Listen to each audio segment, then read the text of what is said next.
बोले जगन्नाथ जी आना बंद भी कर सकते हैं मेरे यहाँ? बोले हाँ, जिस दिन तुम्हारे पूर्व के सत्कर्म समाप्त हो जाएंगे जगन्नाथ जी नहीं आएंगे फिर। उसने कहा मैं क्या करूं कि जगन्नाथ जी कभी आना बंद ना करें? बोले अब तुम और सत्कर्म बनाओ। बोले कैसे?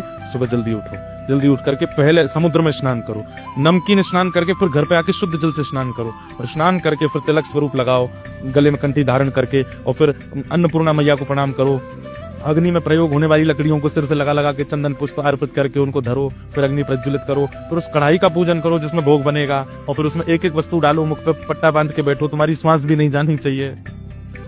इतने नियम बता दिए कर्माबाई को। कर्माबाई सब लिखती गई, ठीक है कल से ऐसे ही बनाऊं।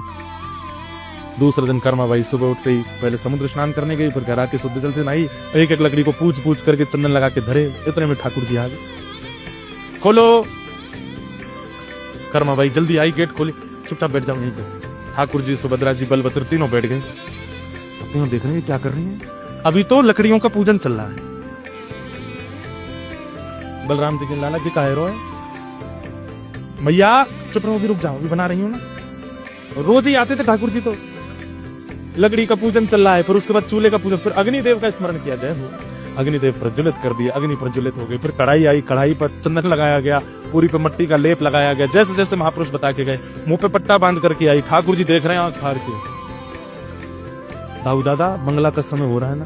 दिन ऐसा हुआ है, मंदिर से घंटे घड़ियाल बजने लगे, मंगला का समय हो गया, खिचड़ी आधी बन पाई, और ठाकुर जी दौड़ करके मंदिर पहुंच गए। कर्माबाई की उस दिन खिचड़ी नहीं पाई। ठाकुर जी इतनी रोई कर्माबाई, बस प्राण निकलने को हो गए थे।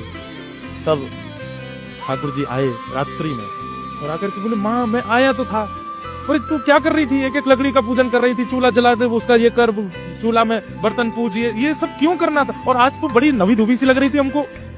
बोले आज जैसे शास्त्रों में परंपरा है आपके प्रसादी बनाने की, उस परंपरा से मैं बना रही थी। ठाकुर जी पता क्या बोले? बोले माँ जो भीतर से पवित्र नहीं है ना, उनके लिए इतनी पवित्रता का विधान है। तू तो भीतर से इतनी पवित्र है, तेरे लिए बाहर का स्नान करना, बाहर से व्यवस्थित होना, ये सब तेरे लिए जरूरी नहीं है। तू वैसे ही बनाया कर जैसे तू हमेशा बनाती है, तू वैसे ही बनाया कर माँ। और ये नाम कर्मा तभी पड़ा, उस दिन देरी जब कर रहे थे तो ठाकुर जी बोले जल्दी कर माँ, जल्दी कर माँ, जल्दी कर, मंगला को समय गो, इसलिए नाम पड़ा उनका कर्माबाई।